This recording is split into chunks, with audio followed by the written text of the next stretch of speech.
bienvenue à vous dans l'épisode numéro 6. Comme vous avez pu remarquer, dans l'épisode numéro 6, j'ai parcouru la ville. Nous avons cherché tout plein d'MC. Ce coup-ci, j'ai pu remarquer, en rencontrant un artiste Wallow Beach, un jingle, remarquer un truc que oui, le rap français a un changement. Et pourquoi ce changement? Parce que chaque style est mélangé au rap français de maintenant.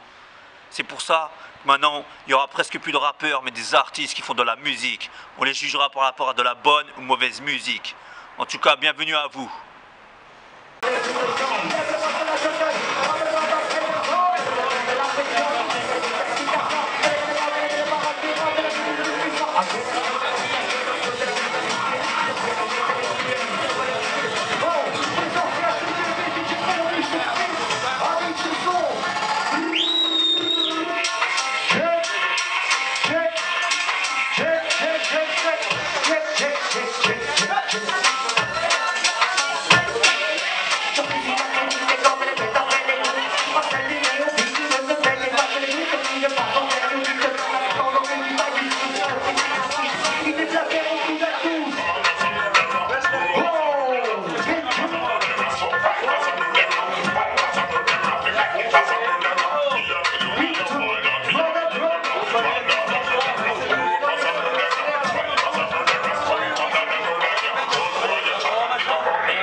Bonjour, on est au Printemps de Bourges. Est-ce que tu peux te présenter pour les gens qui ne connaissent pas? Il doit y en avoir beaucoup. Moi c'est MC Wallow Beach. Je suis MC Jungle Drum and Bass à la base. C'est un style pas très répandu. Puisque d'habitude les mecs commencent par du reggae et du hip-hop et un jour vont vers la drum and bass. Moi j'ai commencé direct par ça. C'est un style électronique un peu issu du raga, reggae. Et puis bah j'ai pas un style prédisposé en fait. Si tu veux, je suis plutôt du genre je toast sur ce qui me plaît, et ce qui me plaît avant tout c'est d'écrire. Voilà. Et t'as combien de projets ou d'albums en cours? En cours, j'en ai... C'est quoi ton parcours quoi? Ah, mon parcours? Bah écoute, j'étais MC donc drum and bass sur des sound systems comme ça où tu animes, où tu fais ça. En fait c'est basé sur de la technique et du flow très très rapide, un peu ce qu'on retrouve sur la trap aujourd'hui. Mais voilà, sur la jungle drum and bass, et t'es là pour animer, pour écouter le son. Toi en tant qu'MC t'es deuxième. Voilà, j'ai commencé là-dessus. Et puis après j'ai intégré un groupe de musique festive, donc pendant 8 ans on a tourné avec eux. Ça a plutôt relativement bien marché au niveau régional. On a tourné pas mal. Ça a été très professionnalisant. Donc c'était un groupe de reggae ska qui s'appelait Alf et les Dindons. Donc on faisait tous les styles. C'était des styles mélangés mais très festifs. Et là après je suis passé un truc à ce petit projet qui s'appelle Back to the Old School.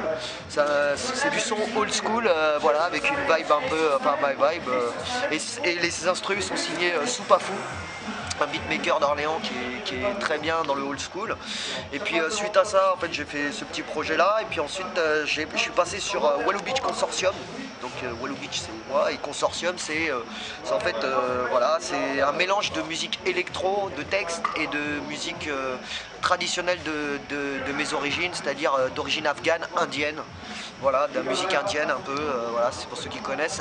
Et ça réunit plein de styles un peu, c'est électronifié, c'est entre jungle, entre hip-hop, entre plein de trucs, quoi, voilà. Et voilà, et actuellement je suis avec un MC qui s'appelle Trublion, qui fait partie de la vie d'artiste. Là on prépare... Ils sont passés cet après-midi d'ailleurs. Exactement, bah, je vois que t'es au courant, putain il déconne pas le mec, il a fait ses devoirs. Ouais, bah voilà, bah, tu connais Trublion. D'ailleurs, on le retrouve sur deux des titres. Et en fait, on avait tellement collaboré ensemble, on avait collaboré sur quelques titres et on s'est dit, tiens, on va se faire un petit truc hip-hop électro. Et ça s'appelle Diplomat. Deep, D-E-E-P, L-O-W-M-A-T. Diplomate, et c'est hip-hop électro, c'est-à-dire lui avec son style rap et moi avec mon style un peu reggae, raga, jungle, et bah, on parle un peu de ce qu'on veut, on s'est vraiment basé sur le texte, et les instrus elles sont signées Vinny Selecta et JMD Beat.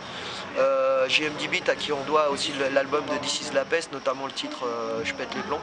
Donc voilà, donc on a eu la chance de collaborer avec ces deux gars. Vinny Selecta il est plus dans la jungle, drum and bass et tout ça, voilà. Et on est là-dessus, voilà, tranquillement, et puis toujours ça tosse sur le terrain de prédilection, la jungle, comme ce soir, là, dans le bar O2G, où on s'est rencontrés. Ouais. Donc, et voilà. Comment tu fais l'élaboration d'un projet? Comment je fais l'élaboration d'un projet? Ouais. Oh là, c'est-à-dire le choix des instrus, le choix des paroles. Ah, c'est marrant.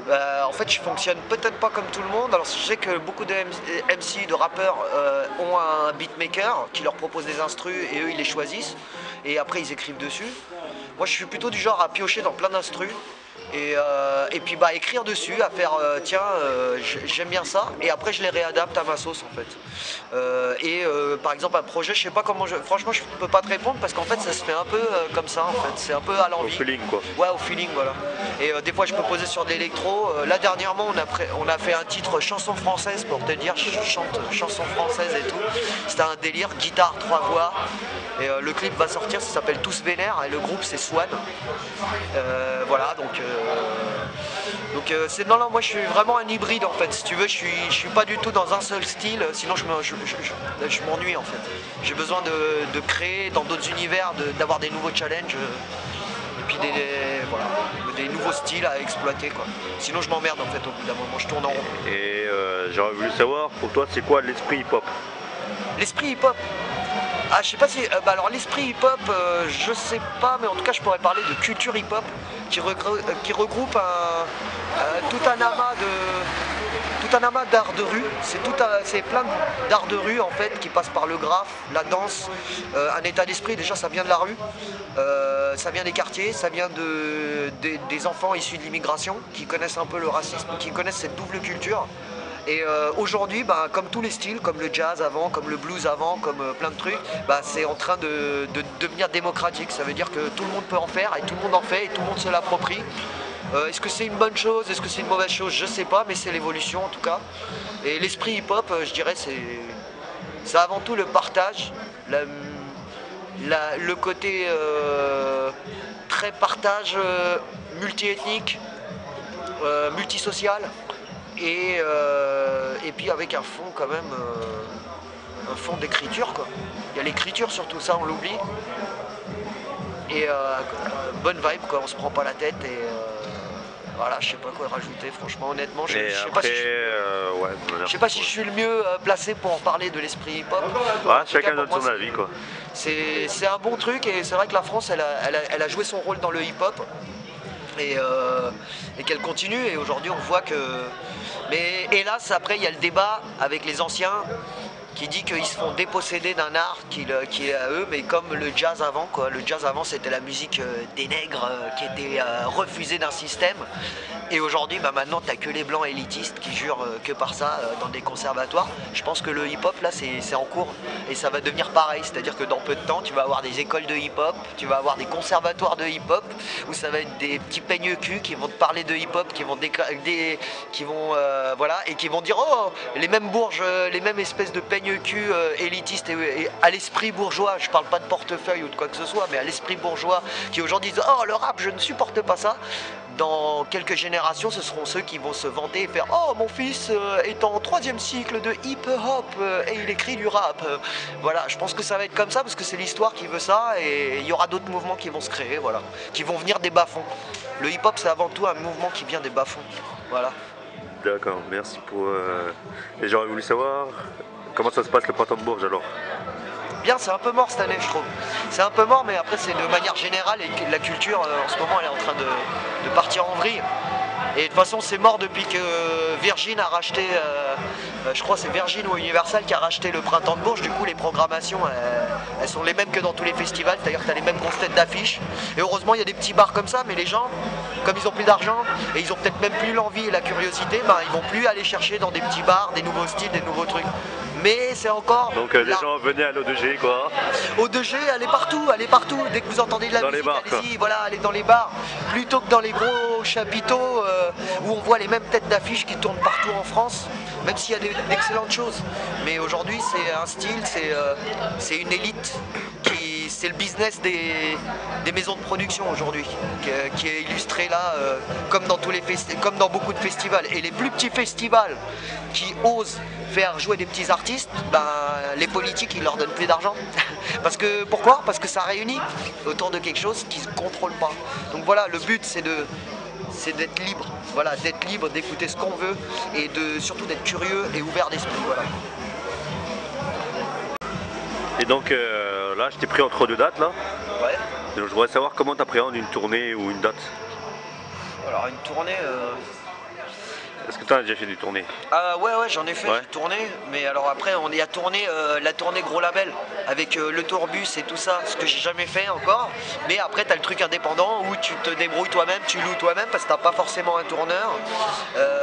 Une tournée franchement pour les artistes c'est pas leur travail de faire ça, il faudrait des tourneurs, mais aujourd'hui quand tu commences tu es obligé de t'y coller, d'appeler les gens et c'est très dur.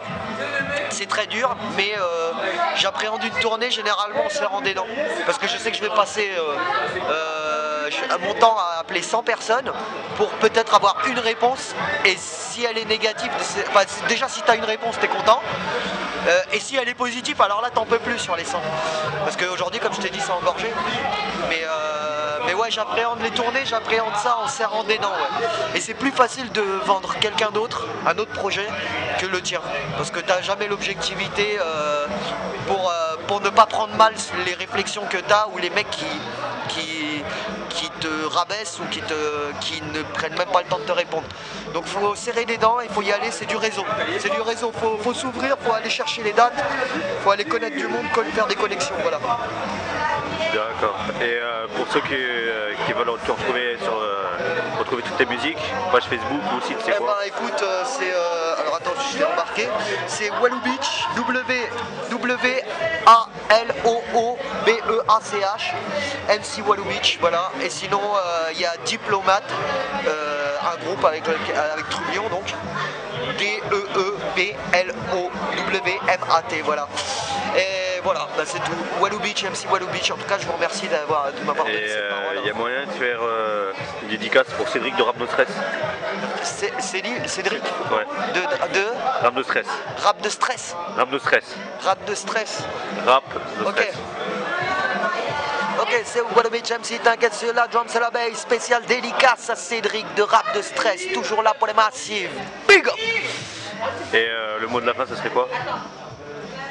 Le mot de la fin, très dur. Espoir. Parce que l'espoir fait vivre. D'accord, merci à toi pour l'interview. Puis je te souhaite bonne continuation. Merci beaucoup, merci à toi Cédric.